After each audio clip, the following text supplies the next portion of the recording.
Bonjour, bonjour, c'est Yannick. J'espère que vous allez bien. Je vais vous faire, comme j'avais déjà commencé dans des vidéos précédentes, une vidéo précédente, j'avais commencé à lire un passage de mon livre Connectez-vous à l'archangelesse Ariel, lionne de Dieu, la reine des fées, des elfes et du petit peuple, est-ce que c'est droit, voilà, aux éditions Exergue. Et j'avais eu l'idée, l'intuition, enfin Ariel m'avait demandé en fait de le faire, c'était de lire un passage de son livre comme ça. Alors les gens qui l'ont, bon, vont le retrouver, et les gens qui ne l'ont pas, vous pouvez aller l'acheter, et vous verrez, il y a plein de choses intéressantes dans ce livre. Pas parce que je l'ai écrit, mais ça a été écrit en canalisation avec Ariel. Il y a plein d'informations dont moi-même je ne connaissais pas avant, bien sûr, de les pratiquer. Après, en écrivant le livre, je les connaissais, mais j'ai découvert des choses extraordinaires. Grâce à Ariel, elle m'a fait connaître les fées cyclopes, les dalias, les ariéliques, et c'est super. Donc ça, ce sont des êtres qui ne sont pas référencés nulle part et j'en parle dans ce livre. Il y a même des exercices pour connecter avec eux. Donc là, on va faire comme je faisais je dirais, je fais tourner les pages et voilà, je tombe au hasard. Voilà, et je tombe sur, ah bah tiens, les pouvoirs d'Ariel. Alors je vais vous le lire et puis après je vais vous l'expliquer tranquillement. Et puis, je vous invite si vous n'avez pas le livre, à aller le chercher. Si vous avez le livre, c'est page 46. Les pouvoirs d'Ariel. Les pouvoirs d'Ariel agissent directement ou par l'intervention des êtres de son peuple. Ariel a le pouvoir de guérison. Elle est principalement efficace pour soulager les douleurs articulaires, musculaires. Elle agit sur tout ce qui touche le squelette et le plan physique du corps. Comme elle a la capacité de chasser les démons secondaires, et également les mauvaises énergies. Vous pouvez l'invoquer pour libérer certains lieux de présence négative, de mémoire inscrite ou des énergies saturées. Et ouais, c'est la lionne de Dieu, hein, elle arrive. Ariel est la grande guérisseuse des animaux. N'hésitez pas à lui demander son intervention si vous les soignez. Elle leur parle et a la capacité de maîtriser les animaux agressifs. Intéressant.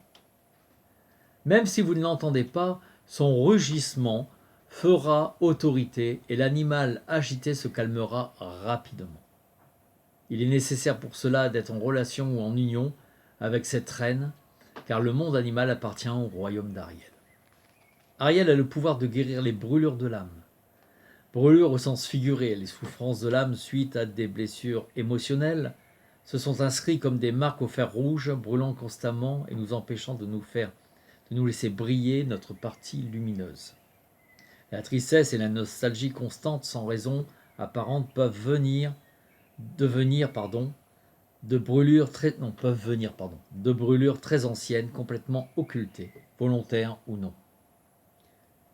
La vibration principale d'Ariel est la couleur turquoise. En chromothérapie, nous savons que cette couleur a la capacité de calmer les brûlures et le feu.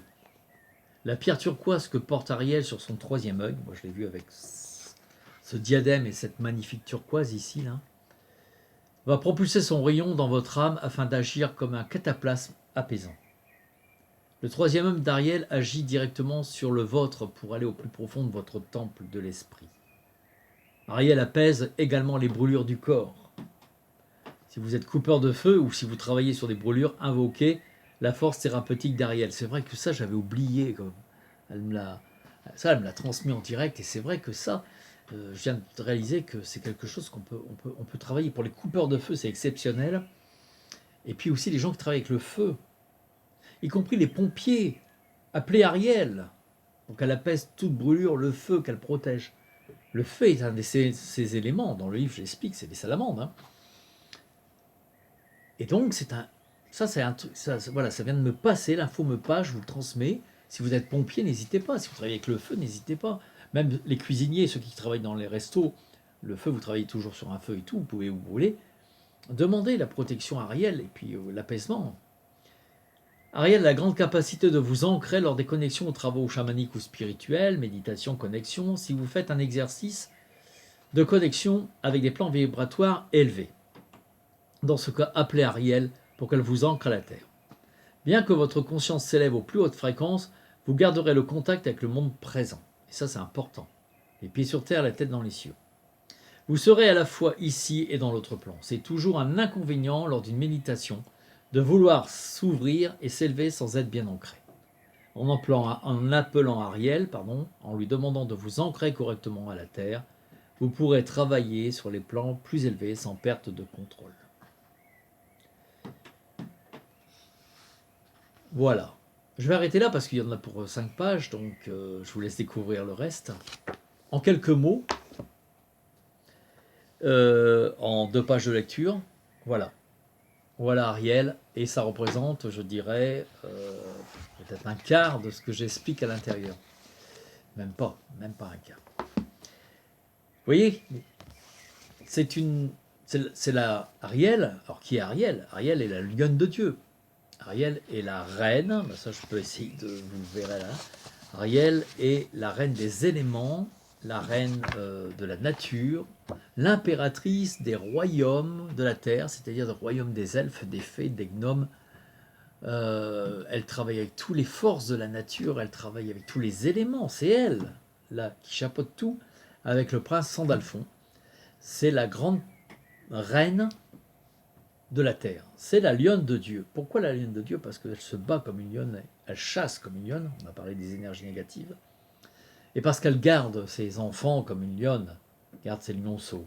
Ses enfants, c'est les peuples des énergies de la terre, les fées, les elfes. C'est tout ce qu'il y a sur la terre, y compris l'humain. Ce qui veut dire que Ariel est une très grande protectrice pour l'humain. Mais pour l'humain, qui respecte aussi bien le temple de la nature que lui-même. Pas celui qui détruit la nature. Et c'est là où, à un moment, je pense que ça va se gâter pour ceux qui sont toujours en train de tout détruire, de ne pas respecter la nature. Si aujourd'hui, il y a des... On parle du réchauffement climatique, moi je veux bien, évidemment, ça en fait partie, c'est un des éléments, un des moteurs, mais pourquoi c'est venu là, à ce niveau-là? Parce que la nature commence à se révolter, il y en a marre, dit-elle, que l'humain ne la respecte plus. Et donc, à un moment, on a des cyclones, on a des incendies, on a des tsunamis, on a des tremblements de terre, à répétition, jusqu'à un moment où il va falloir qu'on arrête tout ça. Et Ariel est l'impératrice de ce monde. Quand vous êtes là à détruire une forêt pour essayer de vendre de bois parce que c'est de la rentabilité, vous êtes chez Ariel et vous foutez le bazar chez Ariel. Donc il y a un moment, elle va faire sa lessive Ariel, hein, elle va vous nettoyer. Après c'est tout, on le prend pas, on y croit pas. Moi c'est pas mon problème, je transmets juste les messages. Mais faites attention à ceux qui ne respectent pas, et ceux qui respectent la nature, au contraire, vous êtes bénis d'Ariel. Ceux qui aiment les fleurs, les animaux, ceux qui respectent, qui s'émerveillent devant un paysage magnifique, vous êtes bénis par Ariel. Donc, allez dans ce sens. C'est une archangelesse tellement puissante et tellement aimante, tout aussi guerrière qu'elle pourrait être une mère ou une sœur. Je vous souhaite une belle connaissance avec Ariel et je vous dis à très bientôt. Merci, au revoir et belle journée, merci.